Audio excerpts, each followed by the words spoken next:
face it.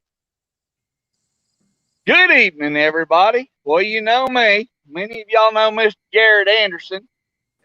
We're down in the little town of Cooperville, south of Sylvania, Georgia, north of Statesboro. Over on the left side of the screen, you got Bert Regan with Concept Agritech. Below Bert, you have my buddy Brent Adams. Brent, how are you doing? I'm doing great. How are you doing? Not bad. And below me, see right down here, the lovely person below me is Cropscout Christie, the best in the country. We love having her with us. Christie, how was your night going into Hempfield? Thank you for that lovely introduction, Brandon. So far, so great. Today has been an absolutely gorgeous day. I'm actually in the heart of the Midwest in northern Indiana tonight. The sun is setting on this gorgeous hemp farm behind me, and it's just been a phenomenal day. Well, and that's how we've been. We had a rain shower, a heavy shower come in and go around us about 2 hours ago. Thank goodness. Now to start this off a little bit, Christie, we'll start this off. Benji's brother. This is Garrett. Benji's over there talking to everybody at the truck hiding. Garrett, tell us a little bit about this field you've got and what you guys have done out here. Well, what we got here is 3 acres. You know, this is our first year. Obviously, Georgia, this is the first year growing in Georgia. You know, we had tossed around the idea of growing some hemp and just didn't know if it was going to fit in our budget. And we found an opportunity that would work, but we had already committed every bit of our land to something else. And so we had some early corn that was coming out, and we could get it in by July the 15th. So that's when this was planted. Actually, it was planted the 16th. But anyway, we've got the Grizzly variety. It's coming along real nice. It's been a real challenge, and that's something to be expected with new stuff, obviously. Now, Bert, talk to us a little bit about what we've done nutrition-wise on this field. Bert? Did we lose Bert? Hey, Bert? Sketchy over here. Oh, Bert, tell us a little bit. Tell us a little bit about what we did nutrition-wise on this field. Okay. So we started out laying the groundwork, being as this was in the ground. We started phosphorus, orthophosphorus available for the roots. We put in our biology to make sure that the plants were going to be able to utilize as much fertilizer that was out there possible. And then we come back with foliars to help bring the plant along at proper growth stages. Hemp is a wonderful plant as far as its ability to respond to foliars. And from what I'm hearing, unfortunately, I hadn't seen it yet in person, but it's looking. Yeah, it is. And of course, you'll get to see it this weekend. We'll see it before we go south. Now, Christie, where are we Gotcha. looking at right now? Let's go into a little bit about the hemp industry, and let's kind of go there and go a little bit of where we're at and how things are going with it. Absolutely. I think the biggest question on everybody's mind, and if I had to even ask what is in the top 5 questions that I get every single day, is who am I going to sell this hemp to? We live in a world that is really difficult to to justify the cost of putting a crop into the ground if we don't have somewhere to sell it. We know where our cotton is going. We know where our peanuts are going to be sold. We know where our crops are going. This has been modern agriculture. But unfortunately for the industrial hemp world, regardless of what you're producing, you're really facing some interesting challenges. And I think I'd like to start off by saying, let's just face facts. Hemp isn't easy. There's no aspect of it that is easy. And I've said it before and I'll say it again. And I didn't coin that phrase. It's something that some of my old school hemp advocates that have been hustling hard for this industry for the last 6-7 years coined that phrase. And it could not be more true. So as far as where we're going, there's a couple of things that, you know, I'm looking at. Your hemp today is, you know, there's different aspects. Okay, you're planting CBD. The field behind me is being grown for CBD.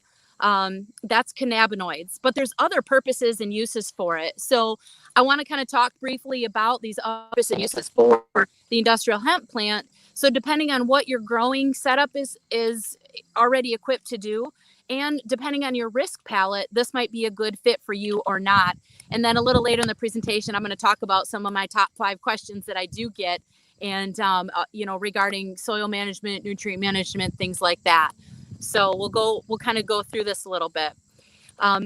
We want to make sure that we know what our purpose is. So when somebody comes to me and says, I'm here to grow hemp, I spent the whole winter at expos and conferences all over the US talking about hemp. And so folks got the idea that I'm over here saying you should plant hemp. But if you sit down and have a conversation with me, I'm going to try to talk you out of it. And here's why. If you don't understand what your purpose for growing hemp is going to be, then this isn't the right crop for you. I really want to challenge growers to understand what you want to do with this. And so I'll talk about one of the important, in my opinion, one of the most exciting and the most opportunities that actually exist for whether it be environmental or for other uses and purposes, is growing for fiber. It has a very unique plant architecture. You can see the picture in the background here. Actually, that is what a fiber crop does look like. It's very tall and lanky. It can be harvested with modern agricultural mechanical harvesting equipment. And some of the uses that we have for that, looking into different textiles, they have to separate the herd and the bast, the different parts of the plant to be able to utilize that. There's lots of different byproduct uses for that as well. But this is really something I can see us scaling out on. So your guys that are your broadacre farmers, which a lot of you in the farm life family, shall we say, are broadacre farmers. And I really think that you'd be a great candidate for something like a fiber or a grain use. We'll go to that slide. The grain uses are things that we are going to look at in terms of human consumption for hemp parts. We're going to harvest the grain much like we would Milo or canola, and harvest the top of that plant and take that grain and extract it for oil that can be utilized in all kinds of different applications. Heck, you could fry your eggs with it in the morning if you really wanted to. But there's a ton of opportunities into the feed realm, livestock feed, human consumption realm. The health and wellness industry is interested in hemp grain for nutritional supplements, which is different than the CBD realm or the cannabinoid realm. And we'll talk about that. This has some major supply chain issues. There's organizations that are trying to promote different aspects of grain hemp utilization, and they're hitting a lot of resistance. The research needs to be done before you put it into pet food or human food consumption or provide it to livestock. So that's really cool, and that work is being done right now, but that supply chain isn't developed yet because the R&D hasn't happened yet. All of these cogs are moving. They're slowly moving, but we're getting there. And then what most people are most familiar with is going to be our cannabinoid production. So the cannabinoid production is things like your CBD, your CBG, your CBN. You can make different things out of that actual oil that gets extracted from it. The cannabinoids can be isolated and taken into different forms to be used for health and human wellness, animal wellness. But this is really super duper scrutinized by companies like the DEA, organizations that are regulating the drug industry, the FDA, the USDA. So there's a ton of hurdles that exist there, labor challenges. For those of you that may have grown in 2019 or this year, you're feeling me when I say labor challenges. It isn't just we can't find people to help. It's that this is so overwhelming to manage weeds and to manage, how are we going to harvest this and all the, plethora of questions. How are we going to dry this and turn it into something that we can utilize? There's just a whole series of questions that just keep going on and on and on. So as far as market outlooks, right now, our hemp and fiber and grain industries are in the very, very, very baby stages of supply chain development. Those cogs are moving, and I want to give you hope for that. The broadacre farmers, you guys that are farming large-scale farms, this is going to be for you. Believe me when I say this plant has a ton of potential to change, but nobody's going to get rich in this industry, okay? And I think we need to be super realistic about that. I think last year and the year prior to that, there's a lot of inflated concept that we're supposedly going to get, 20,000 an acre. Don't believe that hooey. It's exactly that. There's only one person getting rich if they're sending that line of baloney to you, and that's the guy making the flyer saying them things, okay? Because he's trying to sell you seed and do the whole other deal. What I'm saying is you should be realistic about your investment and treat it like another broadacre crop.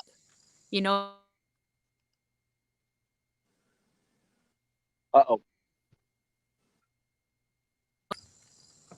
Okay. Are we good? Yeah, back? we're good. Okay. So you need to be realistic about what your earning potential is going to be on an acre basis. What are you making on an acre of corn? What are you making on an acre of cotton? I'm not going to say it because it just hurts everybody's feelings, and we don't need to get into a conversation of all, how awful commodity markets are. But we need to be realistic. Hemp isn't going to save the farm. Okay. Hemp can be a part of it, and it can become a really interesting part of your farm if you're equipped to do that. I think CBD is eventually going to go indoors because the folks that are going to be going grain and fiber are going to potentially be pollinating our CBD. And so those are some really important things that we're going to have to consider as we move forward there. Do you have any input on that? Yeah. Now, Christie, we got out here on this particular piece. We got one question. My question was, and I don't know if I can get it up here where we can see it. Basically, this is the bottom end of fire ants. Fire ants. We got terrible fire ant conditions. They're bad in the southeast. Anything we've ever grown has never really had any problems with fire ants except for this hemp. And I had been told, but I didn't. I underestimated it. I sprayed with Pyronil one trip. I should have sprayed it today. Got tied up with some other stuff, but it looks like it did a little control on them. But is there any other thing that would work? I mean, controlling fire ants is a whole nother realm. And we say controlling fire ants, it usually means we're killing the ants. It's very difficult to kill pests with the tools and resources that are labeled for hemp, which is very, very few. So this is a super slippery slope, the pest management side of growing industrial hemp, especially for cannabinoids. It's very restrictive in terms of what we can and can't spray. I do not have a recommendation for fire ants. We don't even see them up here. I mean, I'm from Michigan. I'm from Michigan. Like, we don't even, it's too cold in Michigan for fire ants to want to hang around up that way.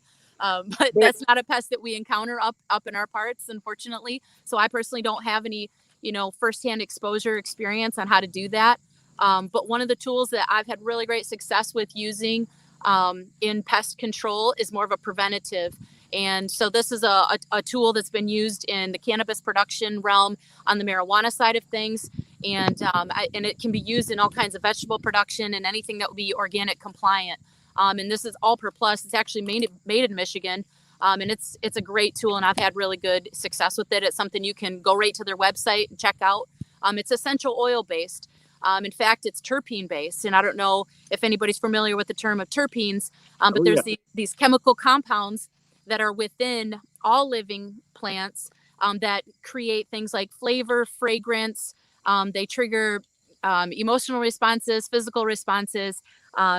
Your CBD that you're growing has terpenes in it. So utilizing a tool like All Per Plus that's terpene based, the plant responds to that very uniquely. It responds to it in a way that it knows what to do with it, and it helps to safeguard and to protect that plant systemically to reduce the instances of powdery mildew. And it also does have some control on certain soft body pests. Ants are hard to kill, even when you have the tools that do kill them. So that's a tough one. I wish I had a better answer for you. I'm sorry. I just don't have good news on that one. Christie, that kind of goes back to what you were saying. There are so many variables in hemp that if you're not prepared to handle these variables, do not attempt it. That's right. That's why I try to talk people out of it every single day. I know that sounds weird because people think I'm the hemp queen, and you know what? I'll wear that crown if somebody mails one to me. But I'm telling you, I'm just a realist, right? So Right. if I give you the concept that you're going to get rich quick and this is going to be the easiest crop and you're just going to slide right into this, I got news for you. This isn't how this crop is. It is a No, beautiful crop. And when you can figure it out, it is very, very rewarding. In fact, one of the most rewarding growing production systems that I've ever been a part of. in fact, Benji and Garrett grow tobacco. Okay. So it's also, they're used to the labor intensive. Yeah. They're used to the nightmares. But for the normal, everyday farmer that says, I'm going to get rich, guess what? This ain't for you. This ain't for you. Yeah. It's definitely, I mean, it's responded. I mean, it's a quick growing crop, or from what I've seen, like I said, this was planted the 16th of July, and we got some. I hadn't measured. I measured the other day, and they were about 50 inches. Was kind of my average, and tall, and we may be behind the 8 ball on our planting date a little bit. First year, we just didn't know a lot, and so. It's a learning curve. It's definitely a learning curve. But it's responded well to the fertilization we put under it, and I think it's done extremely well for conditions we've had. Yeah, it has. Bert, you saw it, Bert, when we first planted, what it looked like. We've substantially grown now from what we were, and loaded from head to toe with buds. Well, Christie, you saw it this last weekend. And where does this field stand with a lot of the fields around? So the field I'm in right here was planted also, relatively late. Being where we're at latitudinally, we're already, rapidly losing daylight. Like the sun's already set for the day here, and it's 7:18 Central Time where I'm sitting right at the moment. So what's happening is those plants are going to grow as much vegetatively as they can until they start losing enough daylight. When we're growing indoors, that switch is very abrupt. It's like flipping on a light switch on the wall, right? When you're growing in a controlled environment where you're controlling light. But when we're growing outdoors on the field scale, we have this gradual taper. So what that means is we don't instantaneously go into reproductive. We have a tapering and a shifting of what's happening within the plant. Metabolically, hormonally, it's shifting over into reproductive.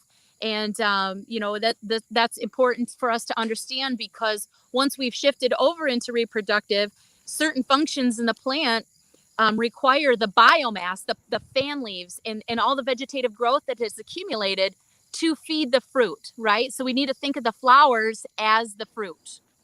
Yeah. So this is kind of an interesting concept, but I've had some really successful growers here in the upper Midwest that are fruit and vegetable producers, because their growing practices are very in tune with creating ultra high quality fruit, and they know they have to baby it and take care of it well to achieve that. So right now, we're all here, most of the growing regions in the U.S.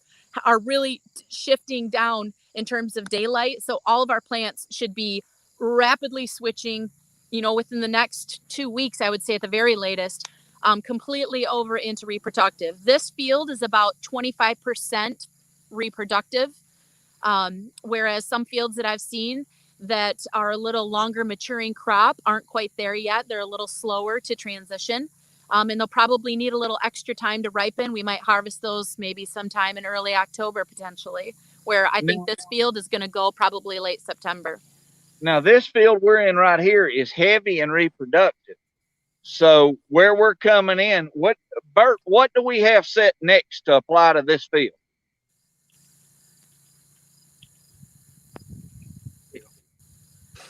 So moving into the reproductive, the Cowboy application and the Foliar K applications are, we had to maintain of nitrogen. You don't want to starve it, but you want to continue to feed it gobs of nitrogen because you want to control the vegetative.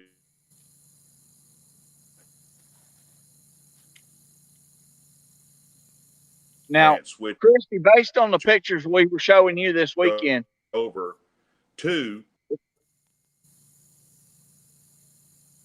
what are your, based on what we were looking at this weekend with the productive system, as far as it's going on this one, is there between what you and Bert are seeing, is there much changes we need to make, or are we staying with this? I mean, it's heavy. I mean, this is one of the best I've seen. Like you and I were talking about the other day, it's slap loaded and heavy.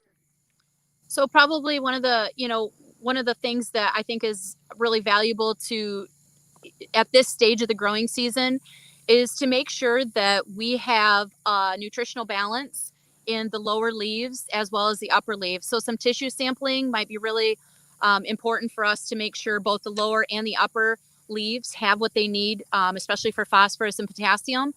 Manganese, zinc, and boron are going to be really critical. Something that's really common practice in cannabis production is to throw CalMag at it. CalMag it.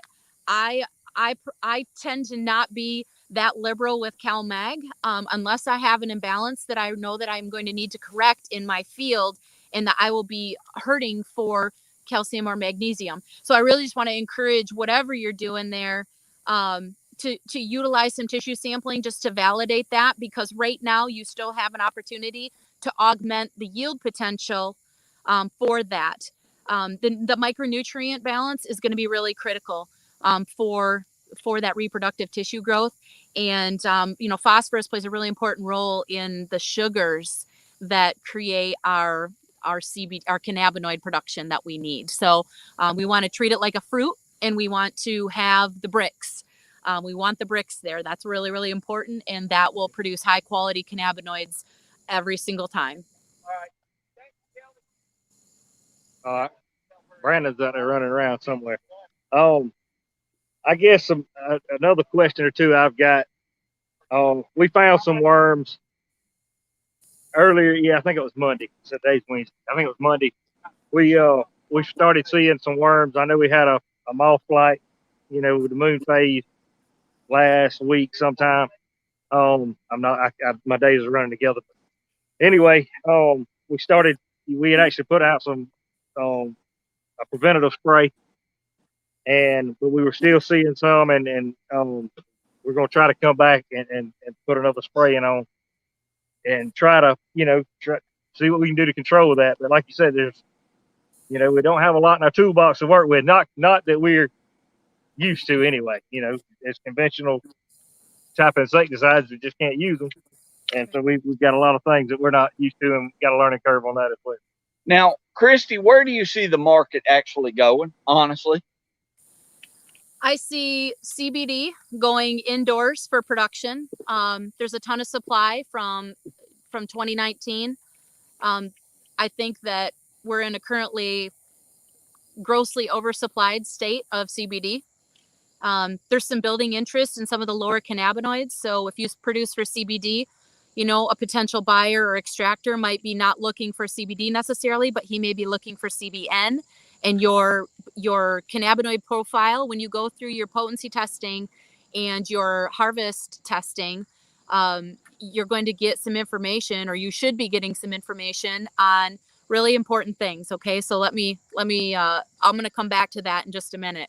But I see CBD's demand really struggling to grab a hold, because we have a battle between DEA and the USDA and the FDA, and nobody wants to own this.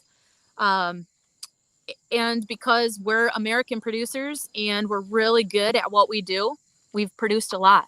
And, I just visited with another fellow agronomist that specializes in cannabis, and, he's helping out with a grow that's producing something like 800,000 plants indoors and in Colorado. And so that's enough CBD to supply, say Coca-Cola wanted to try CBD in a can of Coke. That's enough CBD to supply Coca-Cola for like 26 years. Yeah.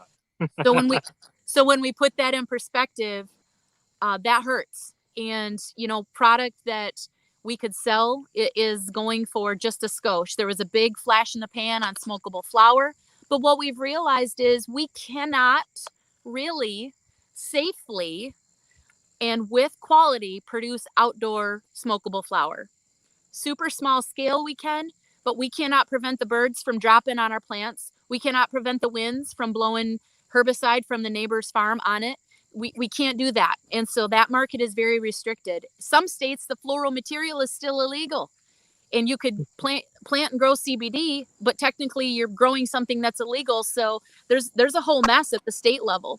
I see demand continuing to be really guarded and unsteady for CBD, which is why I'm really looking to the fiber and the grain industries to take over. And really, as American farmers, we're so good at producing those broad acre farms.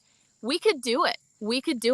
I'd love to see you guys, try some fiber, try some grain, and see what you can do with it. Because there's a heck of a lot of questions we still need to work out. We're used to planting cultivars that have had the research and development on it for years and years now. We get the same cookie cutter product every single harvest for the most part. But in the cannabis world, in CBD or fiber or grain, we just don't see that. And, we're still in the beginning stages of this. We're still researchers here, all of us, everybody listening to this broadcast, everybody growing this year, we're still researching. And nobody has all the answers. And if somebody's telling you they do, just run the other way.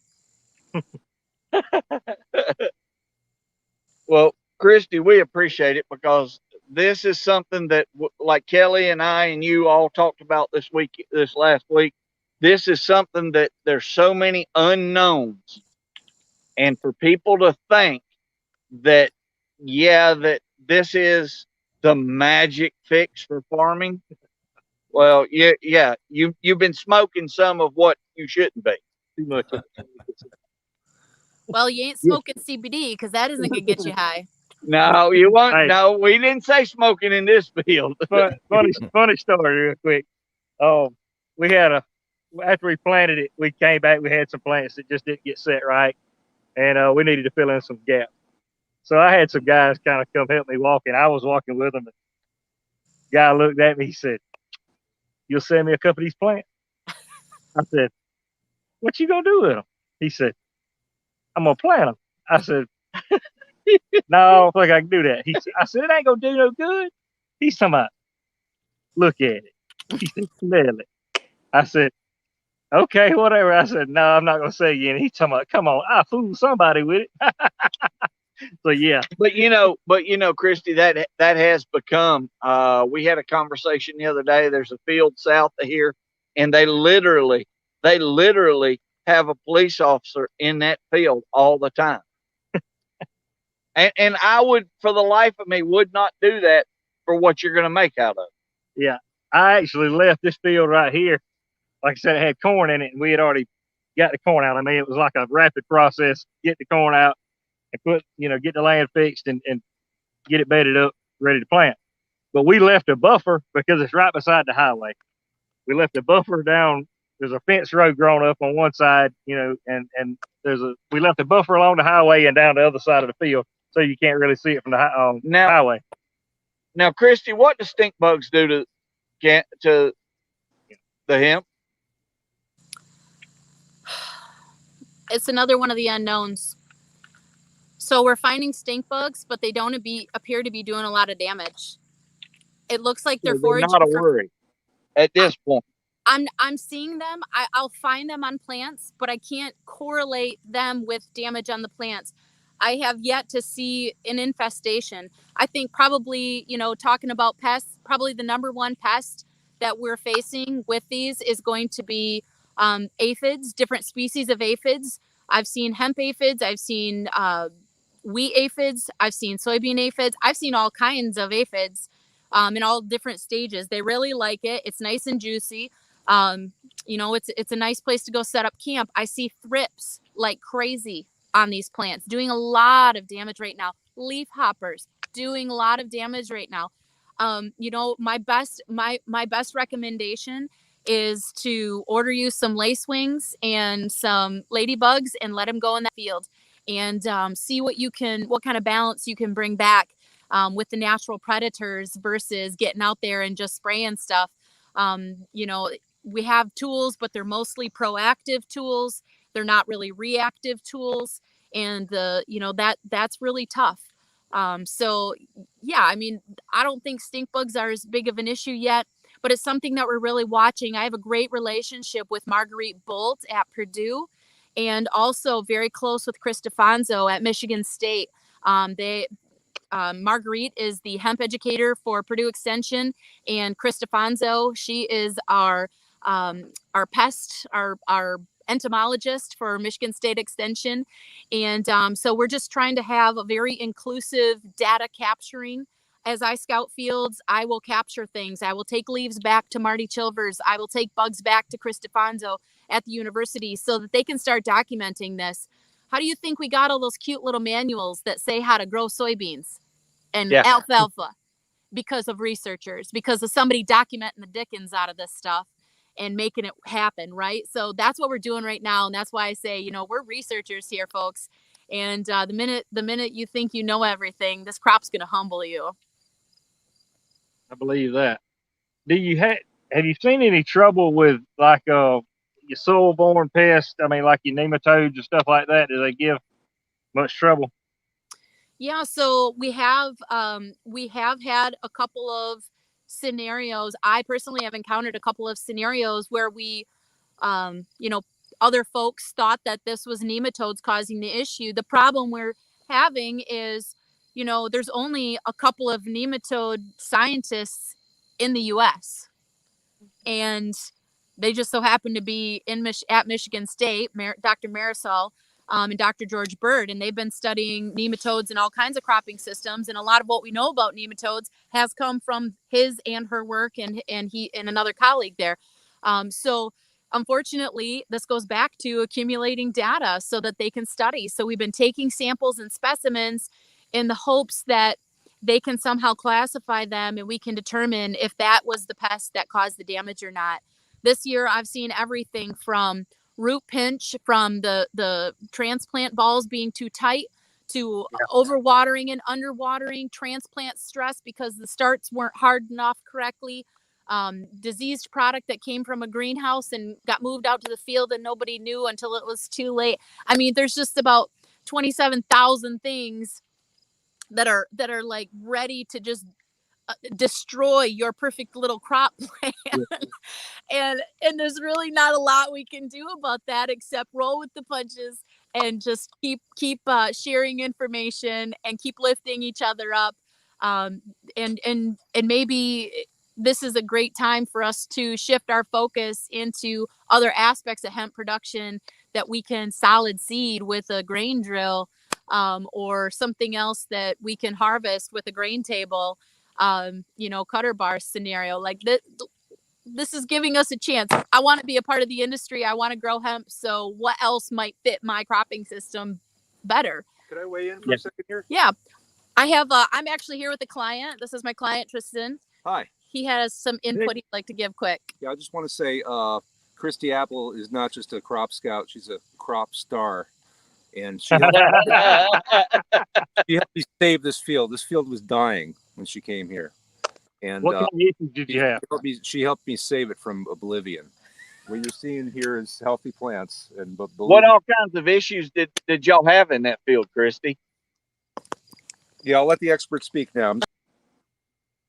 Uh-oh. Christie hung up. Christie, come back to us. She hit the button. Well, Brent, while we're waiting on her to come back, let's talk about Fastline Fast Track. Where are we at this week? What do we have going on? And how has your week been so far? Man, it's been another busy week around here. We are getting ready to put out episode 69 of the podcast, going to come out on Friday.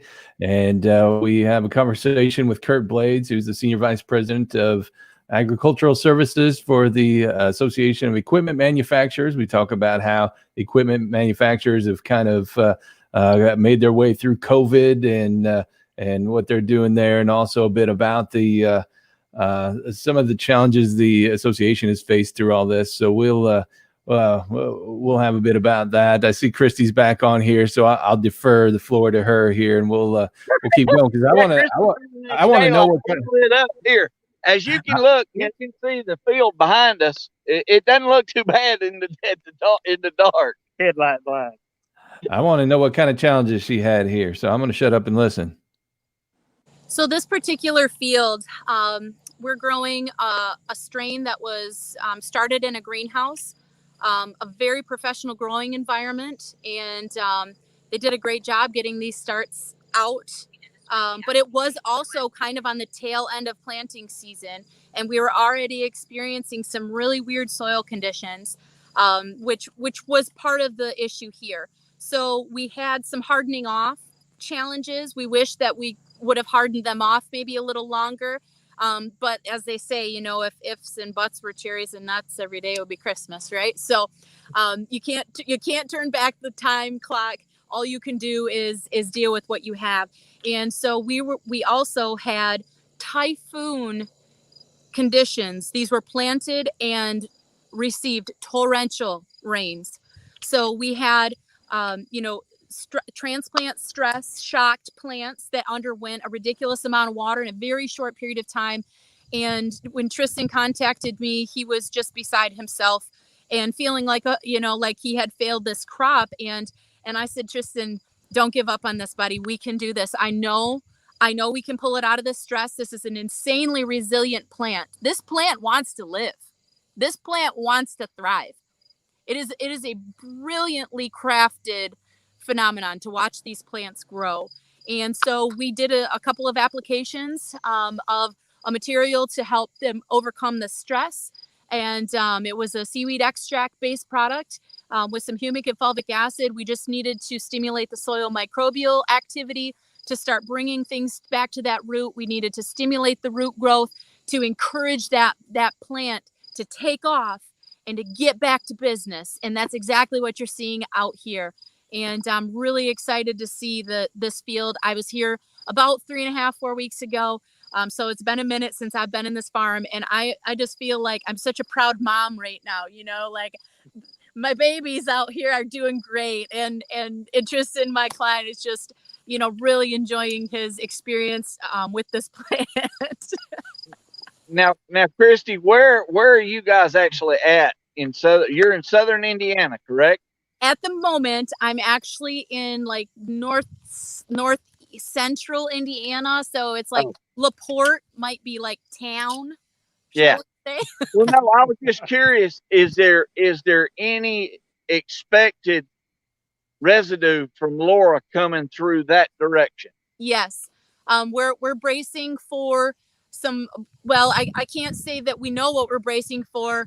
And there's really nothing we can do about it because the good Lord controls the weather. And we've done everything we can do to set this plant up to be able to push through any stresses that may come our way. So I feel like we've done what we can do to manage this farm in a way that we can recover from stresses.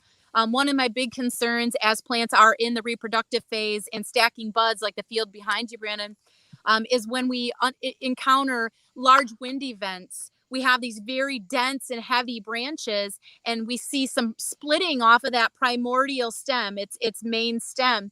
And that is sometimes a function of just too much weather, but more often than not, it's also a low-key hidden hunger for calcium. Calcium speaks directly to stalk strength and the plant's cell wall integrity. And so the plant's ability to manage those branches and keep them intact and stand back up through that. Last year, we had some really crazy winds that hit us, some straight winds in the thumb of Michigan. And we actually ended up doing some staking there, which was really tough. But a friend of mine that grew in North Carolina, you guys endured a hurricane last year that just was absolutely devastating to that field. And they ended up staking that whole farm. It was 22 acres worth. That's a lot of hemp, folks. That's a lot of hemp. We had a cultivator casualty behind us over here. Brandon was like, "What's wrong with that one?" I said, "I think the cultivator got it." Yep. And I was packing dirt around it. I don't know that it'll make it or not, but that's what happened. It is not. It was laid over, but not wilted. Yeah, it was still, it had some system hooked to it right on, but it was, I don't know to make it. It'd probably be best just to pull it out the way. But Now, Christie, that's one of the next things that we're putting on. We've already put one application of calcium and boron mix, the CalBor, on this field now. And your next application is CalBor again, correct? That's right. And you can notice a difference in just those two applications of what it has done to the plant. That's right. So the calcium that helps our stalks stay intact is calcium that probably was applied or mined from the soil earlier in the season. The calcium that you're applying right now and at this stage of the season is going to be helping with fruit finish, with the connective sites that's going to hold where that flower holds onto that branch, right? So that's what we are affecting right now, which is really cool. And I'm a fan. I'm a fan of, calcium applications later in the season. And one of the reasons why a boron application can be really helpful along with that is because it helps to encourage things to move through the plant tissue more effectively. So, I wouldn't have a problem. I wouldn't bat an eye at that. I think you're doing a nice job with that. Yeah, Bert, when I first sent Bert the pictures of this, Christie, it was bad. And we happened to sit down and talk. Bert, we talked with Garrett and Benji, and I brought everything we needed here, and they started applying it that week. And well, it's definitely made a difference. But that's one of the things that people need to understand too, is there are so many unknowns with hemp and the industry right now that if you're going to attempt to grow it, have somebody that knows what they are doing to help you. Yeah.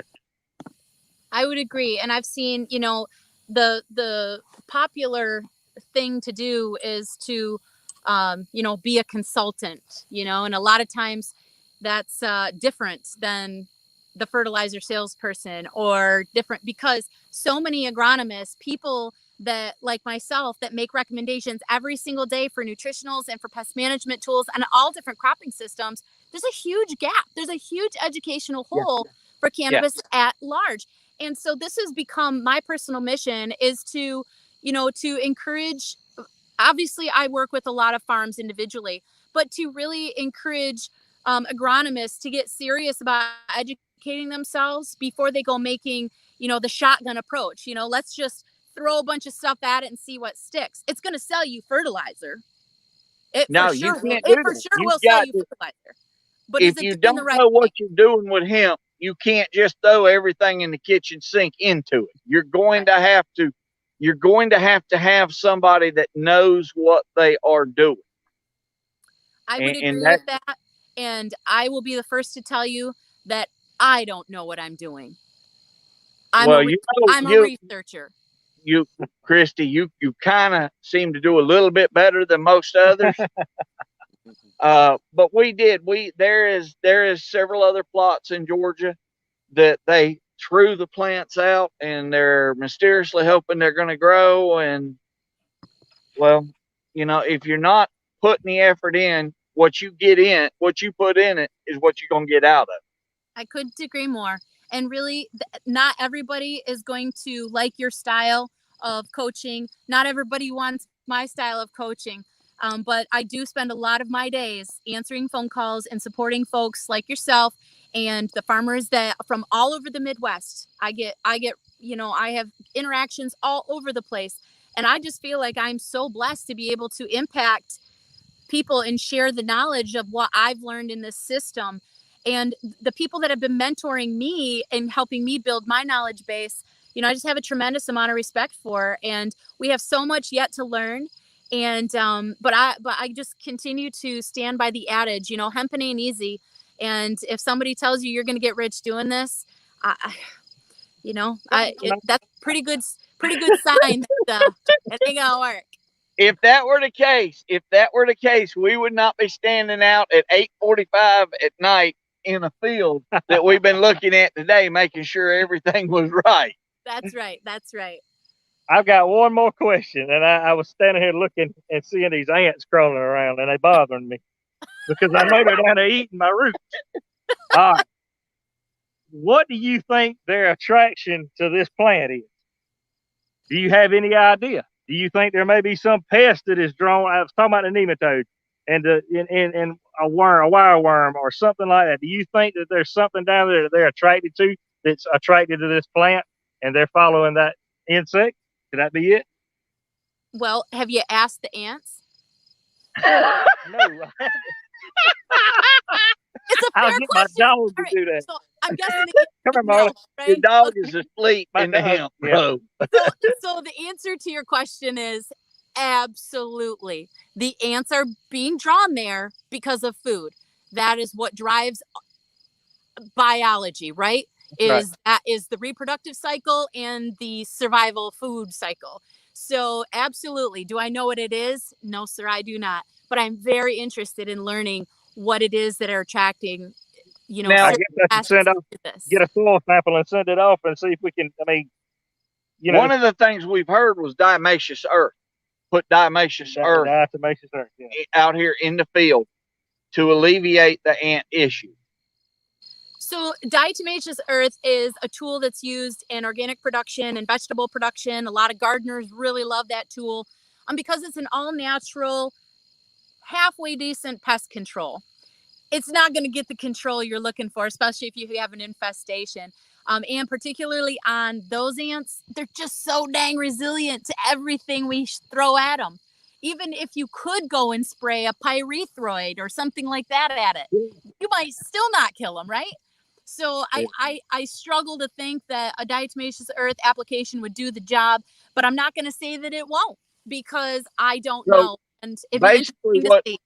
One of the points we need to look at is good soil test and good tissue samples. Oh, absolutely. And actually, I wanted to bring this up, when we were visiting earlier about the sampling. There's another set of sampling that I feel is absolutely integral to you being able to sell your hemp to anybody. If you find a buyer, that buyer is going to want what's called a COA, a certificate of analysis, because they're going to want to know that you're in THC compliance, right?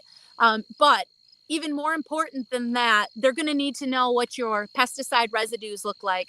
What is your total moisture? What is your mycotoxins? Are you under 10,000 parts per million on total yeasts and molds? Are you growing something that they can use for other purposes? Because this is actually going into the human body. Our CBD consumption is going into the human body. So we have to, as growers, it's up to us to prove that we've grown this crop with the utmost integrity. And here's my certificate of analysis with all of that information. So when you're ready to go and sell that, and this is separate than your state testing, okay? All the state cares about is if you're THC compliant. Period. End of story. Their hands are off. Are you THC compliant? The answer is either yes or no. But if you go to sell that material to a buyer, to an extractor, to somebody who's going to turn it into a tincture or a bath bomb or something like that, it's up to you, the farmer, to prove that you produced a safe and quality material. And if you guys want to mention in the comments of this chat, if you are looking for a lab, I have a wonderful relationship with really great people in North Dakota. Hemp Inspection. You can find them on all the social media channels. I have a great relationship with the owners, Kia Mikish. She's phenomenal. And they just have a heart and soul. And their whole business is built around helping you prove that you've grown something that's safe for consumption and is sellable. So don't just think I can grow it and forget about it. You still have the responsibility to prove that you grew a safe crop and that it's usable. In this sandy soils like we've got here, Christie, what is the best? I've got the audience here asking some questions too. Okay. What? Well, he just rode by again. What is the ideal pH to maintain in these sandy soils? So whether you're sand or clay or glacial till like we are in a lot of spots in Michigan, really the prime pH for cannabis production in the field scale is going to be about 6.1 to 6.2, 6.3. Now, can I do it outside of that? The answer is yes. But when you pull a plant outside of its optimal pH, you're going to naturally see vulnerabilities creep up. Problems in things like nutrient availability out of the soil, nutrient deficiencies cropping up in your leaf tissue.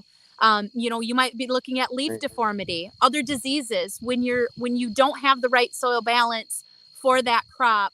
Last year in 2019, I saw guys just shove the hemp into the field. They couldn't plant the corn. Yeah. Whether that was the right field or not, that's what they did. And then they're calling me up and saying, "Oh, Christie, what's going on? Come take a look. I don't know what's going on." And They want you to wave your magic wand, Christie. oh my gosh. Lord have mercy. There ain't no such thing.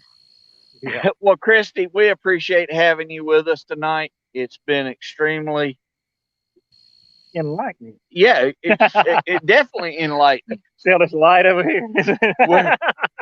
Christie. Christie, we're glad you joined us. Guys, if you do have a question, there's several on Farm Life that can help you. Christie is one of them. Bert Regan is another. And of course, you can always reach out. Benji and Garrett will, That's a joke. when they're not arguing with each other, we'll try to help you. Now, real quick, Brent, tell us what you got on tap for the rest of the week. All right. So the next thing on deck here, we've got another live stream tonight or tomorrow night, 7:00 Eastern time. We've got another music live stream here, and I tell you what, the the artist name is escaping me, so we'll come back to that. Okay. I got my mind in about 3 other things here, but in addition to that, we've got the episode 69 of the podcast is coming up here on Friday. And, we talked about Kurt Blades with AEM earlier. We also talked about tractor and combine sales on that, how those have looked through the first 7.5 months of the year. And then we get into talking about Ag Rally, which is a new farm show. All the farm shows have had to go virtual this year, and everybody's going online with them.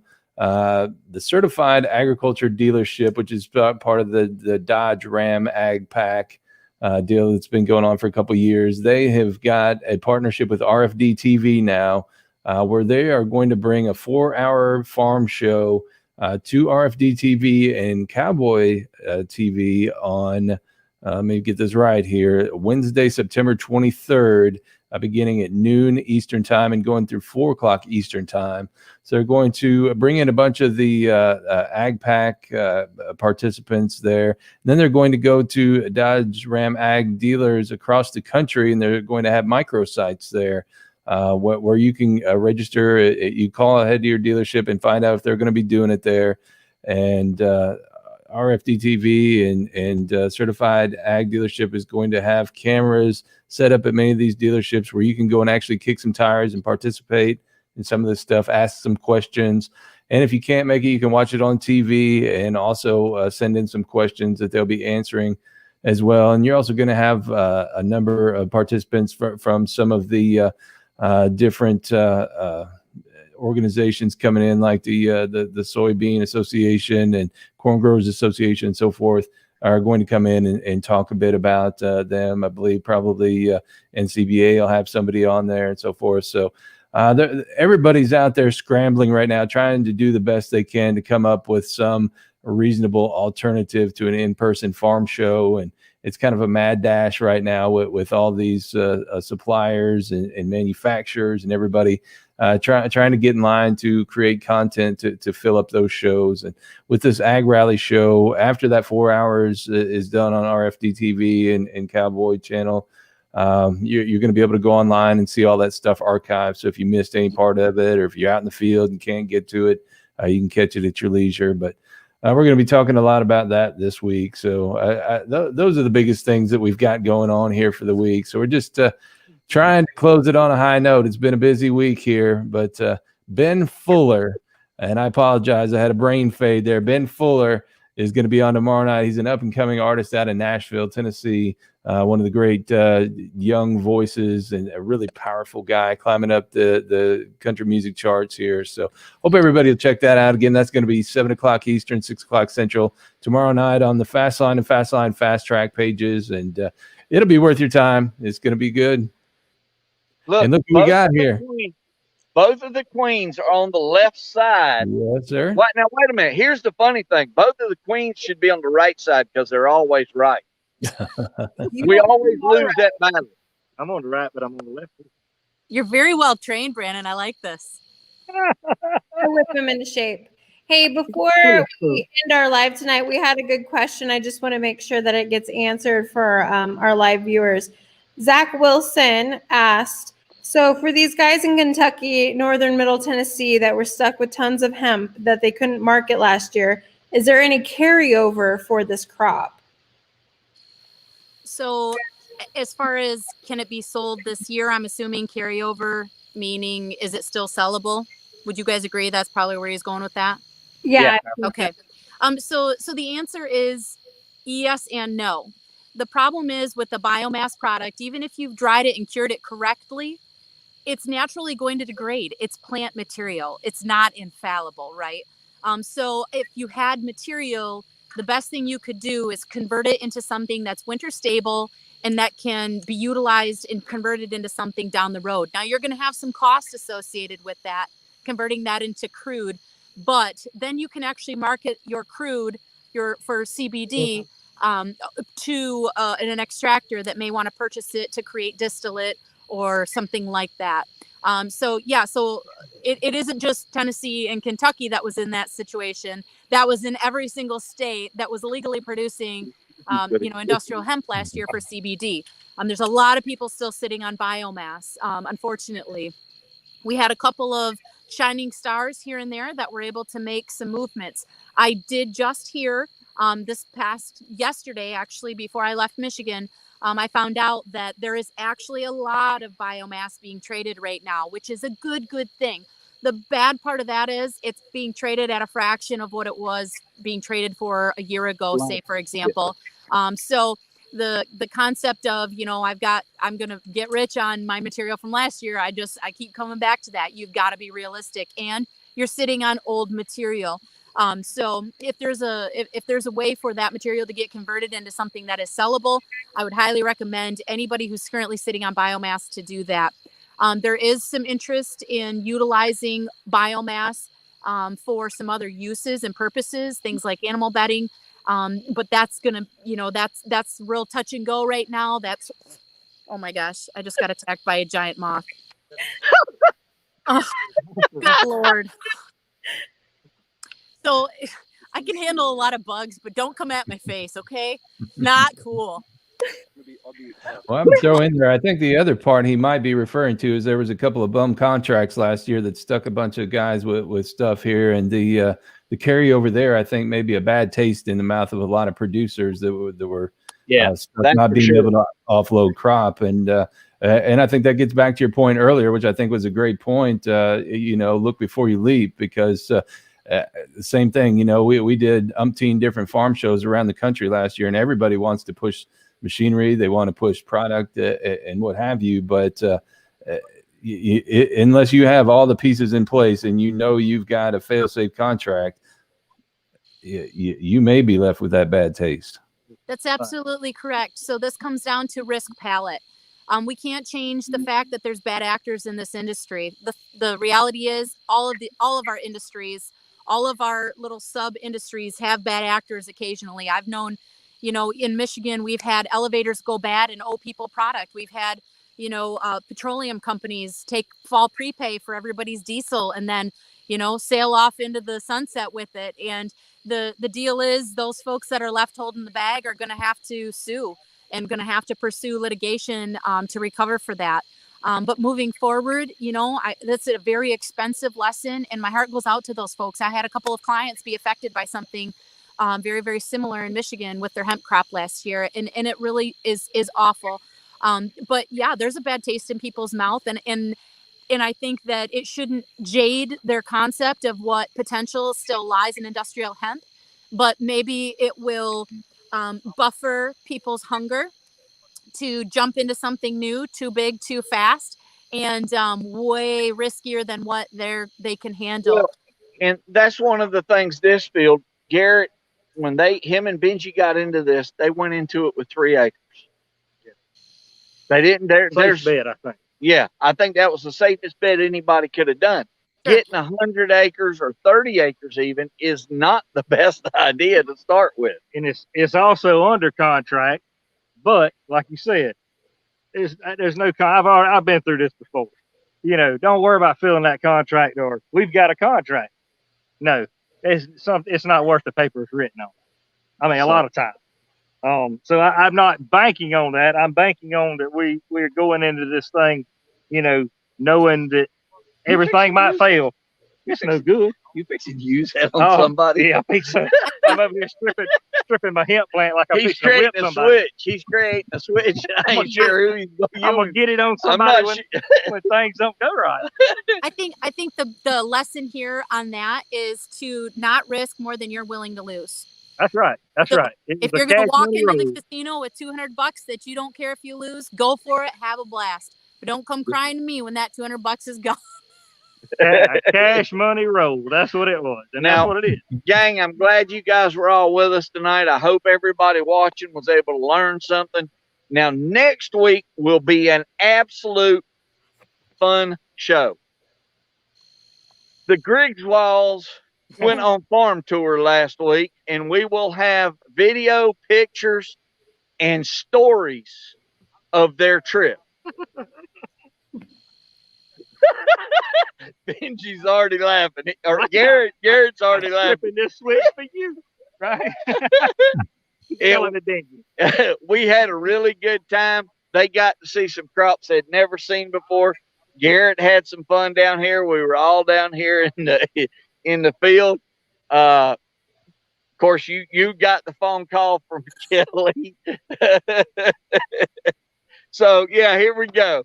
But it's time for us to get out of here. I'm sure there's a few people that need to get something to eat. Yeah. Hey, I get kind of hungry. Well, you come in a 3-piece suit a while ago. He come in, he went and got his picture taken and came in wearing a suit. That was my pregnant wife. We went to take a picture of her belly.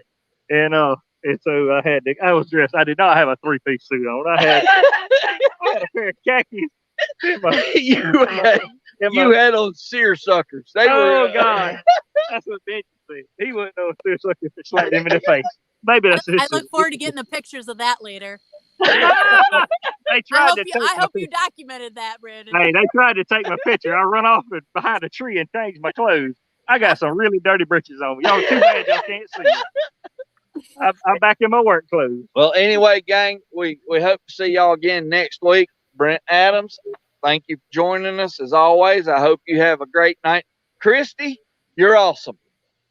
That's all I got to say. You're awesome. Thank you so much for having me, you guys. And if anybody wants to follow my journeys, I just encourage you to go find me on Facebook, on Instagram. I'm on Snapchat. I'm on Twitter. I'm on LinkedIn. You can find me, Christie Apple. Just enjoy the ride. Really? Did you really have to just do that to me? Yeah, I kind of did. Maybe I'm whittling this thing down for you. All right, you better end this thing before we get through. And Bert, guys, we're glad you guys were with us. Yes, ma'am. Sorry, Bert apologized. He's having thunderstorms where he's at, and he's there. He's in the path of the storm. I know. So he cut out and he texted me. He was having issues, so I just took him off of there. But yeah, he apologized for that. And that's another thing, everybody. Y'all, the Gulf Coast needs prayers tonight bad. Yeah. They're hitting a storm that hasn't been, unless it's died down some in the last couple hours, it's going to be the most massive storm. It's basically going to be another Michael, but maybe a little bit bigger. Hey, it's 2020. What do you expect? It's going to be something like we ain't never seen And there's before. 5 more storms just came off the African coast. Bring it. Just bring it. Come on. Anyway, you guys have a great night. Nicole, this is your baby now. We're out here playing in the field. I've got it stripped all the Hey, way we down. can play Ghost in the Graveyard. No, sir. We did that one time. This actually was a corn maze. When we had a corn maze and pumpkin patch, this is where we planted our corn maze at. And we did a little fright night a couple of nights toward Halloween one year. Yeah, they like to tow all the corn down. We had chainsaws with no bars and no mufflers on them. A bead cheetah tank, like you set the bead on a big truck tire. Oh yeah, you blow some air at somebody in the dark. Let's see what they do. They'll move it. You guys have a great night. We're out of here. Thank we got y'all. bats coming at me now, guys. I gotta go.